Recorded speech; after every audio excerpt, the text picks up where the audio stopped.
Welcome dear students. आज हम 12th class CBSE political science के अध्याय 3 के पार्ट 3 जो समकालीन दक्षिण एशिया नामक पार्ट है, उसके पार्ट 3 का आपके साथ डिस्कशन करेंगे। सॉरी, बहुत लंबे समय तक हम बीमार रहे, इसलिए नए वीडियो हम नहीं डाल पाए। अब शायद आगे हम रेगुलर रहेंगे और नए वीडियो डालेंगे। तो आइए इस पाठ को शुरू करते हैं।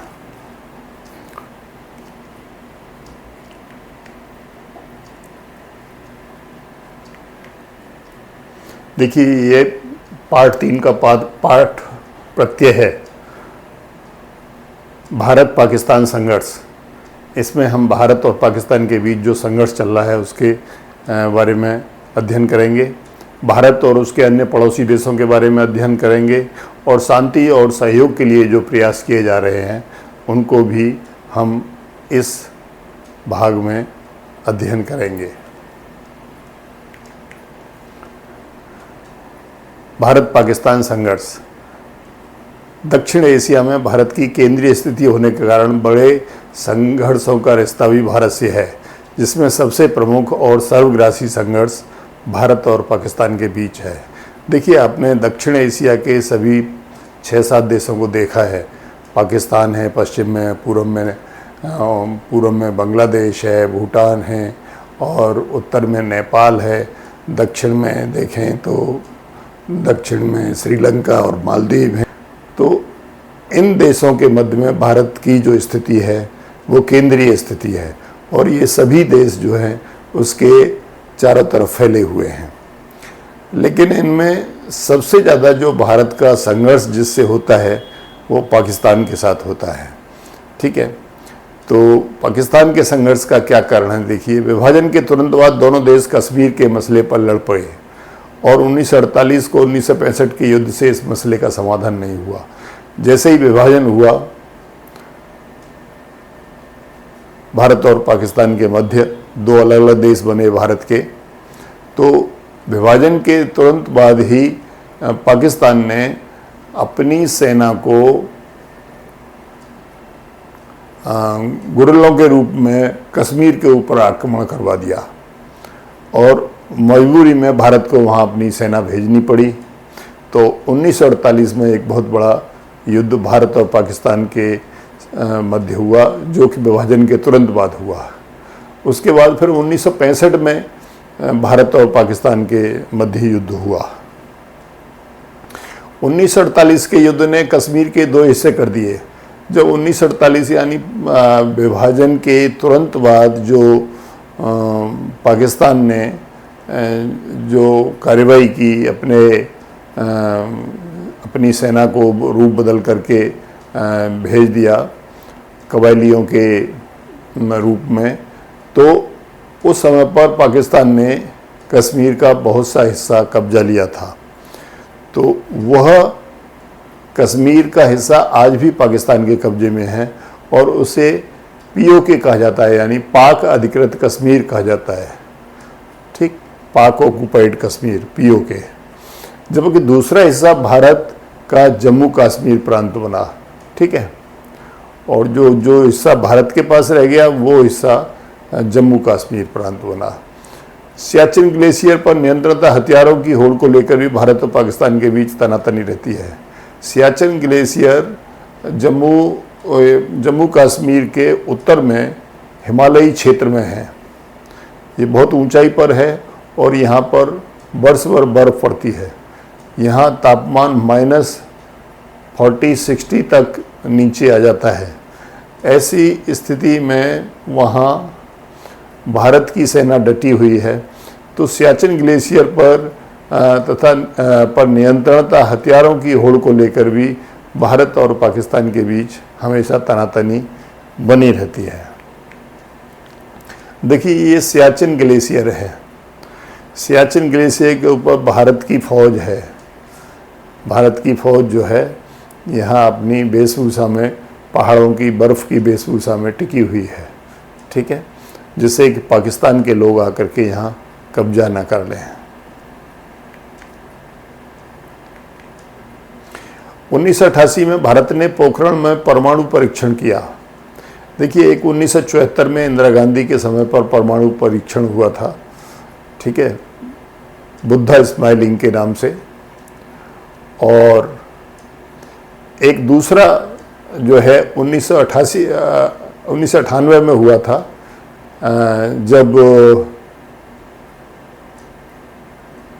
जब भारत के प्रधानमंत्री अटल बिहारी वाजपेयी थे, तो उस समय पर यह परीक्षण हुआ।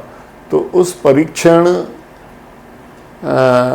में लगभग 60 जो हथियार थे, परमाणु हथियार, उनका परीक्षण किया गया था। तो उसे देख करके पाकिस्तान ने भी चगाई पहाड़ी पर अपना परमाणु परीक्षण किया था। भारत सरकार का आरोप है कि पाकिस्तान कश्मीरी उग्रवादियों को हथियार, प्रशिक्षण और धन देता है। जो कश्मीर में उग्रवादी हैं उन्हें वो ट्रेंड करता है और उन्हें हथियार भी देता है, धन देता है, तथा भारत पर आतंकवादी हमले के लिए उन्हें सुरक्षा प्रदान करता है। भारत का यह भी मानना है कि पाकिस्तान ने 1985 से 95 की अवधि में पंजाब में खालिस्तान समर्थक उग्रवादियों को हथियार तथा गोला बारूद दिए थे।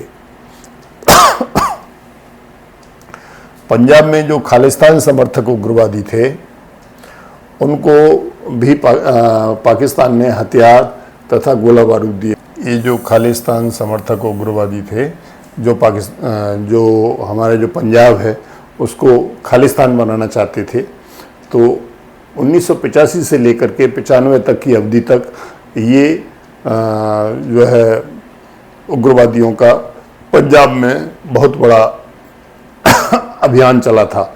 तो इसमें भी हथियार था, गोला बारूद किसने दिए थे? पाकिस्तान ने दिए थे। पाकिस्तान की खुफिया agency ISI, internal intelligence services, जो पाकिस्तान की है ISI, इसने बांग्लादेश और नेपाल के गुप्त ठिकानों से पूर्वोत्तर भारत विरोधी अभियान में संलग्न रहती है। इसके विपरीत पाकिस्तान ऐसा मानता है कि भारत सरकार सिंध और बलूचिस्तान में समस्या को भड़काती है। सिंध और बलूचिस्तान उसके दो प्रांत हैं जहां पर आतंकवादी हरकतें होती हैं, ठीक है। वो भारत के साथ, पाकिस्तान के साथ नहीं रहना चाहते वो दोनों प्रांत। तो ऐसी स्थिति में वो लोग भी अपनी उग्रवादी हरकतें करते हैं। तो और उग्रवादी हरकतों को पाकिस्तान ये मानता है कि भारत इन्हें सह देता है, जबकि ऐसा नहीं है। और उसी के बदले में जो ISI है, पाकिस्तान की खुफिया एजेंसी, वो बांग्लादेश और नेपाल के गुप्त ठिकानों से पूर्वोत्तर भारत में भारत विरोधी अभियान चलाती है, ठीक है। और कश्मीर में भी जो आतंकवादी आते हैं पाकिस्तान के, वो भी ISI ही भेजती है। अब देखिए, ये पोखरण का द्वितीय परमाणु परीक्षण का चित्र है। जो सेकंड परमाणु परीक्षण हमारे देश में किया गया, वो अटल बिहारी वाजपेयी उस समय प्रधानमंत्री थे, और डॉक्टर APJ अब्दुल कलाम जो है वो इस अभियान के प्रमुख थे। वो उस समय वैज्ञानिक थे, तो उन्होंने ये परमाणु परीक्षण पोखरण में किया था। तो ये उस समय का चित्र है। ये देखिए, ये विस्फोट हुआ और ये लोग वहाँ से जा रहे आ रहे हैं। तो उस समय का ये फोटो है। भारत और पाकिस्तान के बीच नदी जल के बंटवारे को लेकर तनातनी बनी हुई है, क्योंकि सिंध और उसकी सभी सहायक नदियां पाकिस्तान में जाती हैं। तो उनके जल के बंटवारे को लेकर के हमेशा से तनातनी रही है। 1960 से अब तक चला सिंधु जल समझौता, 1960 से अब तक चला सिंधु जल समझौता, ठीक है।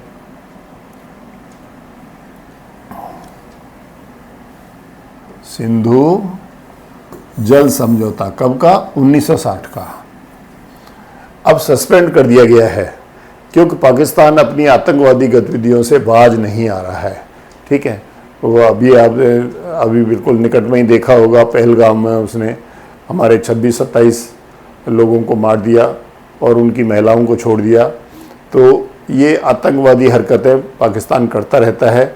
उसकी वजह से जो 1960 का सिंधु जल समझौता था उसे भारत सरकार ने सस्पेंड कर दिया है और पाकिस्तान के लिए पानी नहीं भेज रही है। कच्छ के रण का सर क्रीक की सीमा रेखा, कच्छ के रण का और सर क्रीक की सीमा रेखा, कच्छ के रण के पास ही सर क्रीक एक स्थान है, सर क्रीक, और कच्छ का रण की सीमा रेखा समुद्री संसाधनों के नियंत्रण को देखते हुए निर्धारित करनी पड़ेगी। वहाँ की जो सीमा रेखा है वो आपस में संसाधित नहीं है, क्योंकि वहाँ समुद्र है और समुद्र आगे पीछे होता रहता है। वहाँ जो दलदली क्षेत्र है वो आगे पीछे होता रहता है। तो यहाँ की जो सीमा रेखा है वो भी अभी निर्धारित नहीं है। तो ये पाकिस्तान के साथ हमारे संघर्ष के कारण है। भारत और उसके अन्य पड़ोसी देश, अब भारत का उसके पड़ोसी देशों के साथ कैसे संबंध है वो देखिए। पहले देखिए भारत और बांग्लादेश। भारत और बांग्लादेश के बीच गंगा और ब्रह्मपुत्र नदी के जल में हिस्सेदारी को लेकर मतभेद है। भारत में बहने वाली दो नदियां गंगा और ब्रह्मपुत्र, वो जो है बांग्लादेश में होकर के भी जाती हैं। तो बांग्लादेश अधिक पानी की डिमांड करता है, जिसे भारत सरकार स्वीकार नहीं करती, क्योंकि क्षेत्रफल के हिसाब से ही पानी मिलेगा। साथ ही भारत द्वारा चट्टग्राम पर्वतीय क्षेत्र में विद्रोहियों को हवा देने और व्यापार में बेईमानी बरतने के आरोप हैं। साथ ही ये जो है बांग्लादेश ऐसा सोचता है कि इसका जो चट्टग्राम पर्वतीय क्षेत्र है वो हमारे मिजोरम और त्रिपुरा से लगा हुआ है। तो वहाँ पर बांग्लादेश के विद्रोही रहते हैं और बांग्लादेश ऐसा मानता है कि भारत जो है उनको सह देता है। ठीक है, बांग्लादेश के भारत से नाखुश होने के कारण क्या क्या हैं देखिए। भारत में अवैध आप्रवास पर ढाका द्वारा खंडन। भारत में तमाम बांग्लादेशी घुस आया है। हर शहर में आपको 100-200 रोजाना पुलिस पकड़ती है। लेकिन ढाका यानी जो वहाँ की कैपिटल है, जो वहाँ की सरकार है, वो इस बात को मानने को तैयार नहीं है, वो इसका खंडन करती है। भारत विरोधी इस्लामी कट्टरपंथी जमातों को समर्थन। भारत में जो कट्टरपंथी जमात है मुसलमानों की, उनको बांग्लादेश सरकार नियंत्रित नहीं करती। वो भारत के विरोध में जो है हरकतें करते रहते हैं। भारतीय सेना को पूर्वोत्तर भारत में जाने के लिए रास्ता देने से इनकार। पूर्वोत्तर में भारत के कुछ प्रांत हैं, जैसे मिजोरम है, मणिपुर है, नागालैंड है, त्रिपुरा है, यहाँ तक कि मेघालय है, आसाम है। तो इन सब क्षेत्रों में यदि बांग्लादेश से रास्ता मिल जाए तो बहुत समीप पड़ेगा, लेकिन बांग्लादेश जो है रास्ता देने से इनकार करता है। ढाका के भारत को प्राकृतिक गैस निर्यात न करने का फैसला। और ढाका जो है, जैसे भारत जो है म्यांमार को प्राकृतिक गैस निर्यात करना चाहता है, तो म्यांमार को प्राकृतिक गैस ढाका में होकर के ही जाएगी। तो बांग्लादेश जो है इस बात से मना कर देता है, वो वहाँ से पाइपलाइन नहीं बिछाने देता अपने देश के अंदर से। तो म्यांमार को जो है बांग्लादेश जो प्राकृतिक गैस है वो नहीं जा पाती है। तो ये बांग्लादेश के साथ हमारे वो कारण हैं जिनसे बांग्लादेश और भारत में नाखुशी रहती है, अनबन बनी रहती है। अब देखिए ये भारत है, ये भारत है। अब इसके पश्चिम में देखें तो ये पाकिस्तान है हरे रंग वाला, ये अफ़गानिस्तान है पीले रंग वाला, ये नेपाल है पीले रंग का, ये भूटान है, ये बांग्लादेश है और ये श्रीलंका है, ये मालदीव है। तो इस तरीके से आप देखिए कि भारत जो है चारों तरफ से अपने पड़ोसी देशों से घिरा हुआ है और भारत की केंद्रीय स्थिति है। ठीक है, भारत एक बड़े भूभाग वाला देश है। तो यहाँ से ये सब पहले भारत के ही भाग थे, बाद में धीरे धीरे करके ये अलग हो गए। तो भारत की यहाँ केंद्रीय स्थिति है, ठीक है।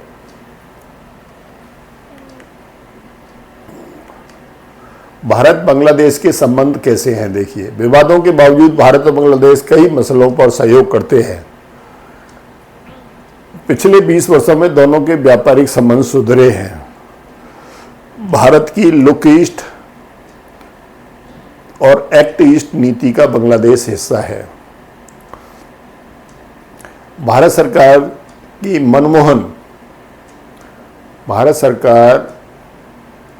जब मनमोहन प्रधानमंत्री थे तो उस समय उन्होंने पूर्व के देशों के साथ संबंध बनाने के लिए लुक ईस्ट नामक एक नीति चलाई थी, और उसी नीति को प्रधानमंत्री मोदी ने फिर उसमें और थोड़ा जोड़ दिया, एक्ट ईस्ट करके एक नीति बनाई। तो ये लुक ईस्ट और एक्ट ईस्ट दोनों नीतियों का बांग्लादेश हिस्सा है। यहाँ पर आपदा प्रबंधन और पर्यावरण के मसले पर दोनों देशों में निरंतर सहयोग है। आपदा प्रबंधन यानी तुम्हारे यहाँ किसी तरह की कोई आपदा आएगी तो भारत सरकार उसमें सहयोग करेगी, और पर्यावरण संबंधी मामलों में भी भारत सरकार सहयोग करेगी।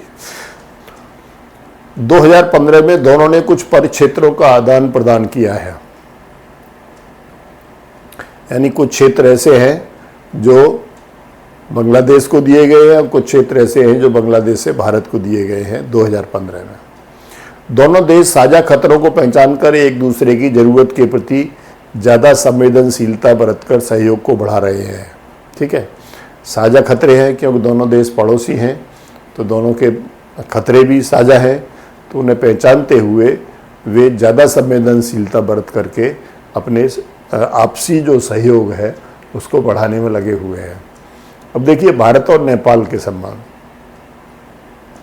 तो अभी आपने देखा कि दो देशों के साथ भारत के संबंध हम डिस्कस कर चुके हैं, एक पाकिस्तान के साथ और दूसरा बांग्लादेश के साथ। अब तीसरा देश है जो भारत के उत्तर में स्थित है, नेपाल। उसके साथ भारत के संबंधों के बारे में विचार करते हैं। भारत और नेपाल के बीच मधुर संबंध है। दोनों देशों के बीच होने वाली एक संधि के तहत दोनों देशों के नागरिक एक दूसरे के देश में बिना पासपोर्ट और वीज़ा के आ जा सकते हैं और काम कर सकते हैं। आपने देखा होगा कि बहुत सारे अपराधी हमारे यहाँ पुलिस से बचने के लिए नेपाल भाग जाते हैं, और नेपाल के बहुत सारे लोग भारत के हर शहर में रुके हुए हैं, वे अपना काम धंधा करते हैं और अपना पेट पालन करते हैं। तो भारतीय लोग जो नेपाल जाते हैं या नेपाली लोग जो भारत आते हैं, इनकी आने जाने पर किसी पासपोर्ट की, किसी वीज़ा की ज़रूरत नहीं है। नेपाल की चीन के साथ दोस्ती को लेकर भारत सरकार अप्रसन्न है। अब नेपाल जो है चीन के साथ भी दोस्ती रखता है, चीन भारत का दुश्मन है, इसलिए भारत सरकार इस बात से अप्रसन्न रहती है। नेपाल सरकार भारत विरोधी तत्वों जैसे माओवादी आंदोलन पर नियंत्रण नहीं करती, क्योंकि यह भारत की सुरक्षा के लिए खतरा है, और भारत में बिहार से आंध्र प्रदेश तक जो नक्सलवादी आंदोलन चल रहा है, उनके उस आंदोलन में और ज़्यादा उभार हुआ है जब से नेपाल में माओवादी आए हैं, क्योंकि माओवादी जो है वो चीन समर्थित है, चीन समर्थक हैं। नेपाल एक स्थलरुद्ध देश है। स्थलरुद्ध का मतलब होता है कि ये चारों तरफ से धरती से घिरा हुआ है, थल भाग से घिरा हुआ है। इसकी कहीं पर भी कोई सीमा समुद्र से नहीं लगती है, तो ऐसे देशों को स्थलरुद्ध देश कहा जाता है। तो नेपाल एक स्थलरुद्ध देश है, समुद्र तक पहुंचने का रास्ता मांगता है, जो कि भारत नहीं देता। इन विवादों के बावजूद व्यापार, वैज्ञानिक सहयोग, साझे प्राकृतिक संसाधन, बिजली उत्पादन, जल प्रबंधन, ग्रेड, इन मसलों पर दोनों एक साथ हैं। नेपाल में लोकतंत्र की बहाली से संबंधों के मजबूत होने की उम्मीद बंधी है, क्योंकि पहले नेपाल में राजा का शासन था, अब वहाँ पर लोकतंत्र आ गया है। तो उस लोकतंत्र के आने से उम्मीद इस तरह की है कि नेपाल से हमारे संबंध और ज़्यादा मजबूत होंगे। अब देखिए भारत और श्रीलंका के साथ क्या संबंध है। 3 देश हो गए, अब ये चौथा देश है, भारत श्रीलंका संबंध। श्रीलंका भारत सरकार के संबंधों में तनाव तमिल और सिंघली जातीय संघर्ष को लेकर के है।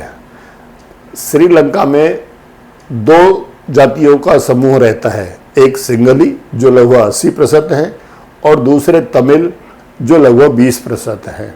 तो इनमें आपस में संघर्ष होता रहता है, ठीक है। लेकिन तमिल लोग हमारे तमिलनाडु के जो लोग हैं उनके रिश्तेदार हैं। तो श्रीलंका में जब तमिलों को मारा पीटा जाता है तो भारतीय नेता और जनता तटस्थ नहीं बने रह सकते, क्योंकि वो भारत के तमिलनाडु प्रांत से जुड़े हुए लोग हैं।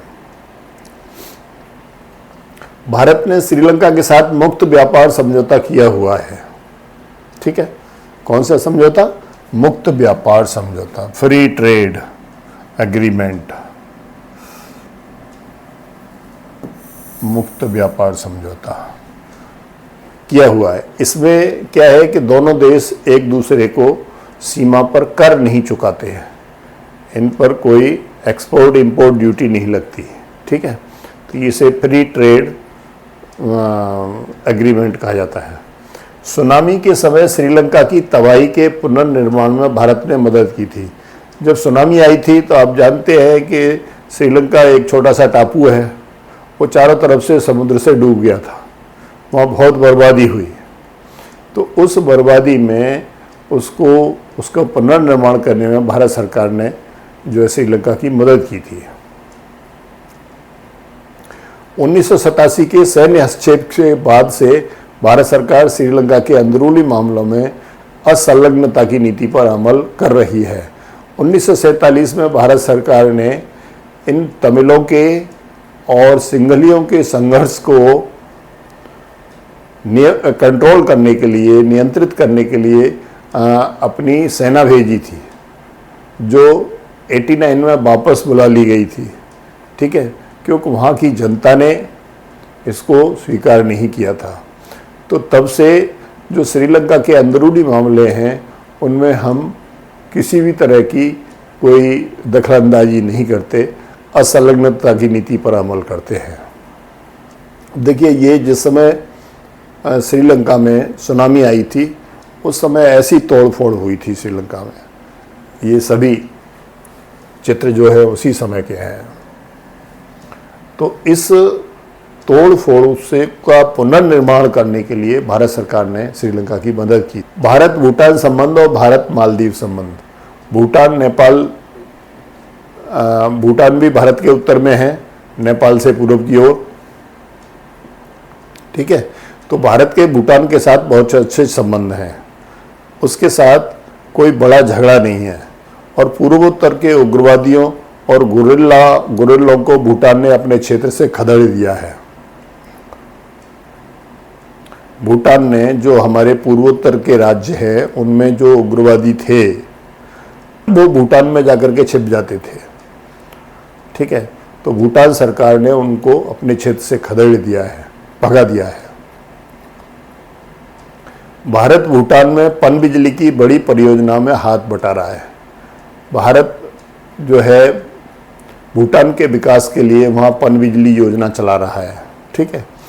और भूटान को विकास हेतु मिलने वाले अनुदान में भारत का हिस्सा सबसे ज़्यादा होता है, ठीक है। तो जो भूटान अपना जो विकास कर रहा है उसमें भारत उसकी काफ़ी हेल्प करता है। मालदीव के साथ भारत के संबंध सौहार्दपूर्ण तथा गर्मजोशी से भरे हुए हैं। मालदीव जो दक्षिण में समुद्र में एक टापू है, ठीक है, उससे भी भारत के संबंध अच्छे हैं। 1988 में क्या हुआ था कि वहाँ श्रीलंका के भाड़े के तमिल सैनिकों ने मालदीव पर हमला कर दिया। तो उस आक्रमण को रोकने के लिए भारत की वायुसेना और नौसेना ने तुरंत कार्रवाई की थी और मालदीव की सरकार को और वहाँ के लोगों को बचाया था उनसे। भारत ने मालदीव के आर्थिक विकास, पर्यटन और मत्स्य उद्योग में भी मदद की है, ठीक है। भारत में पर्यटन के लिए भारतीय लोग मालदीव बहुत जाते हैं, ठीक, उसका आर्थिक विकास करने के लिए, और उसका जो मत्स्य उद्योग, क्योंकि मालदीव ऐसा देश है जो चारों तरफ से समुद्र से घिरा हुआ टापू है, ठीक, और नेपाल ऐसा देश है जो चारों तरफ भूभाग से घिरा हुआ है। तो भारत का जो पड़ोसी देश है उनकी स्थिति भी बड़ी विकट है।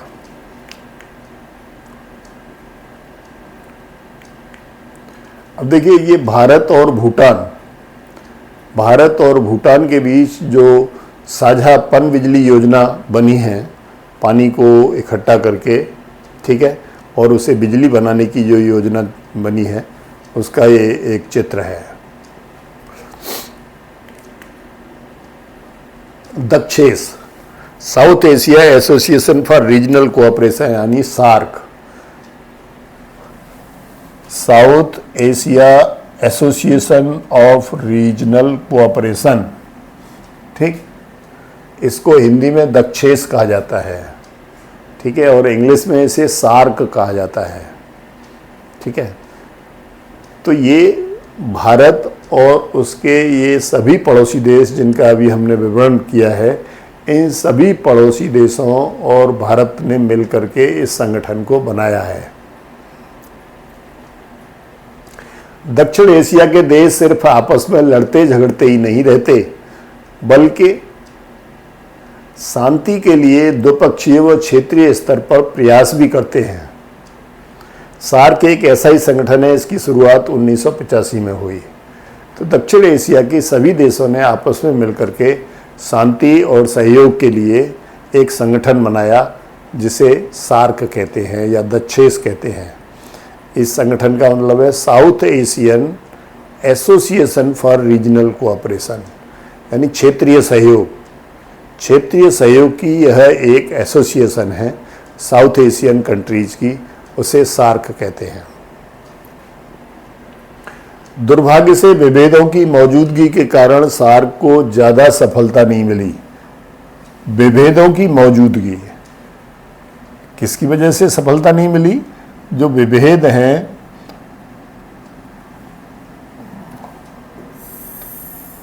जैसे भारत और पाकिस्तान के विभेद हैं, वो कभी ख़त्म ही नहीं होते, ठीक है। तो सार्क जो है वो ज़्यादा सफल नहीं हो पाया है, लेकिन फिर भी भारत और दक्षिण एशिया के सभी देशों का एक इस तरह का प्रयास तो रहा कि वो शांति और विकास के लिए जो है प्रयास कर रहे हैं।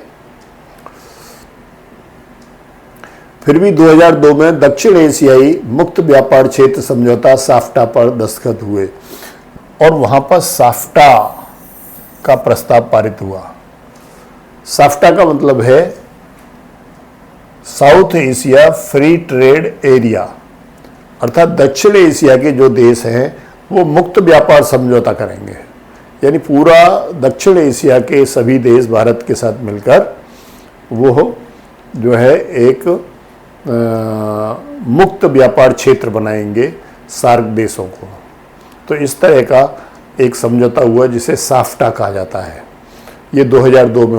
जनवरी 2006 से प्रभावी इस समझौते का लक्ष्य देशों के बीच आपसी व्यापार में लगने वाले सीमा शुल्क को कम किया जाए, यानी, और ये साफ्टा 2006 से लागू हुआ। जब ये लागू हुआ तो क्या लक्ष्य रखा गया साफ्टा का कि जो देश आपस में व्यापार कर रहे हैं, जैसे भारत और नेपाल, भारत और बांग्लादेश, ठीक, या बांग्लादेश और भूटान, या बांग्लादेश और श्रीलंका, या भारत और श्रीलंका, तो जो देश आपस में व्यापार कर रहे हैं वो कोई सीमा शुल्क नहीं लगाएं, कोई कस्टम ड्यूटी नहीं लगाएं या बहुत कम लगाएं, ठीक है। लेकिन भारत और दूसरे देश अपनी तरह से सोचते हैं। भारत का भूटान, नेपाल और श्रीलंका से पहले ही द्विपक्षीय व्यापार समझौता है, लेकिन पाकिस्तान के साथ भारत के विभेद सदा बने रहते हैं। लेकिन भूटान, नेपाल और श्रीलंका से भारत ने ये साफ्टा जो है कर रखा है। भारत और पाकिस्तान के संबंध कभी खत्म न होने वाले झगड़ों और हिंसा की कहानी है। तनाव को कम करने और शांति बहाल करने की दिशा में जो भी प्रयास किए जा रहे हैं वो सभी निष्फल है। ठीक है, भारत और पाकिस्तान के मध्य। इसलिए भारत और पाकिस्तान के मध्य कोई व्यापार इस समय नहीं होता, लेकिन नेपाल, भूटान और श्रीलंका के मध्य में भारत का द्विपक्षीय व्यापार समझौता है। अब देखिए, ये सार्क का पहला सम्मेलन है जो ढाका में हुआ था, उसका चित्र है ये सार्क का चिन्ह है। इसमें 1 2 3 4 5 6 7 ये 7 पत्तियां हैं इसमें, और ये 7 पत्तियां 7 देशों को जो है इंगित करती हैं। लेकिन बाद में अफ़गानिस्तान भी इसका सदस्य बन गया था, तो अब 8 देश हो गए हैं इसमें, ठीक है। तो ये ढाका में, बांग्लादेश की जो कैपिटल है ढाका, वहाँ पर ये पहला सम्मेलन हुआ था जहाँ सार्क की स्थापना हुई थी। अब देखिए, ये सार्क का चिन्ह है, इस पर नीचे लिखा है सार्क, और ये सभी देशों के जो 8 देश हैं अब इसके, उन सभी 8 देशों के ये ध्वज हैं, झंडे हैं। सार्क सम्मेलन काठमांडू में हुआ, जिसमें साफ्टा पर हस्ताक्षर हुए थे 2002 में। ये उस समय का चित्र है। देखिए, ये अटल बिहारी वाजपेयी बैठे हैं, ये बांग्लादेश की प्रधानमंत्री है, ये भूटान के राजा हैं, ये नेपाल के हैं, ठीक। ये परवेज है, मोहम्मद परवेज, जो पाकिस्तान का था। तो इस तरह से ये सभी लोग बैठे हुए हैं, इन्होंने मिलकर के साफ्टा पर हस्ताक्षर किए थे 2002 में काठमांडू में। अब देखिए, ये एक टेबल है, इस टेबल पर सभी लोग बैठे हुए हैं 1 2 3 4 5 6 7, ये 7 देश बैठे हुए हैं। लेकिन भारत और पाकिस्तान, इन दोनों के मध्य में कोई बातचीत नहीं होती, कोई समझौता नहीं होता, और ये सब इस तरह से उठ के चले जाते हैं। अर्थात सार्क की जो मीटिंग होती हैं, उनमें कोई किसी भी तरीके की सफलता जो है नहीं मिलती, भारत और पाकिस्तान के विभेदों के कारण, ठीक है। तो इस कार्टून के द्वारा ये दिखाया गया है कि भारत और पाकिस्तान की जो कुर्सियां हैं वो बहुत पास पास हैं, और उनमें आपस में खूब चर्चाएं होती हैं। लेकिन उसके बावजूद भी पाकिस्तान की भूमिका और भारत की भूमिका को ये टेबल दिखा रही है।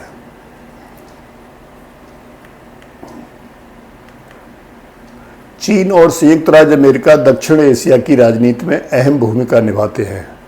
देखिए, चीन जो है पाकिस्तान को पकड़े हुए है, ठीक। पाकिस्तान के साथ उसके रणनीतिक संबंध हैं, ठीक। और अमेरिका जो है सभी भारत से भी संबंध हैं और सभी देशों से संबंध रखता है, ठीक है। तो चीन के भारत से संबंध बेहतर हुए हैं। अब आजकल चीन के संबंध भी, भारत के संबंध भी चीन से अच्छे हुए हैं, और चीन की रणनीतिक एक साझेदारी पाकिस्तान के साथ है, और ये बात जो है भारत को अच्छी नहीं लगती है, ठीक है। दक्षिण एशिया में अमेरिकी भागीदारी अधिक बढ़ी है। अमेरिका में दोनों देशों के नागरिक भारी संख्या में हैं। अमेरिका में पाकिस्तानी लोग भी बहुत हैं और भारतीय लोग भी बहुत हैं। तो भारत और पाकिस्तान के बाजार का आकार भारी भरकम है। अब देखिए, भारत में लगभग 140 करोड़ लोग हैं, पाकिस्तान में भी लगभग 22-23 करोड़ लोग हैं, ठीक है। तो अमेरिका जो है यहाँ के बाज़ारों में अपने उत्पादन भेजना चाहता है, इसलिए भी वो इन देशों से अपने संबंध बनाए रखना चाहता है। और पाकिस्तान के बाज़ार का आकार भी भारी भरकम है, इसलिए अमेरिका के हित इस क्षेत्र की सुरक्षा और शांति से बंधे हुए हैं। अमेरिका चाहता है कि इस क्षेत्र में शांति और सुरक्षा रहे, तो मेरा व्यापार भी बढ़ता रहे। यह क्षेत्र सदैव संघर्षों की आशंका वाला है। यह कभी सामाजिक, सांस्कृतिक गुणधर्म तथा व्यापारिक हितों वाला होगा। यह यहाँ के लोगों और सरकारों पर निर्भर है, ठीक है।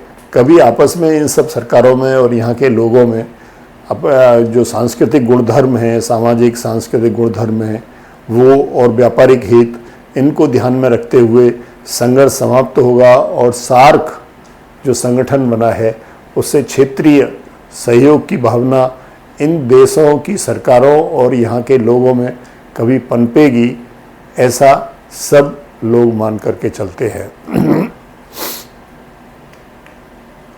इस प्रकार यह पाठ अध्याय 3 इस भाग के साथ पूरा होता है। आगे के सेशन में हम इसके प्रश्नोत्तर 2 भागों में देंगे, प्रश्नोत्तर भाग 1 और प्रश्नोत्तर भाग 2। उसके बाद फिर अगले पाठ पर चलेंगे। तब तक के लिए जय हिंद।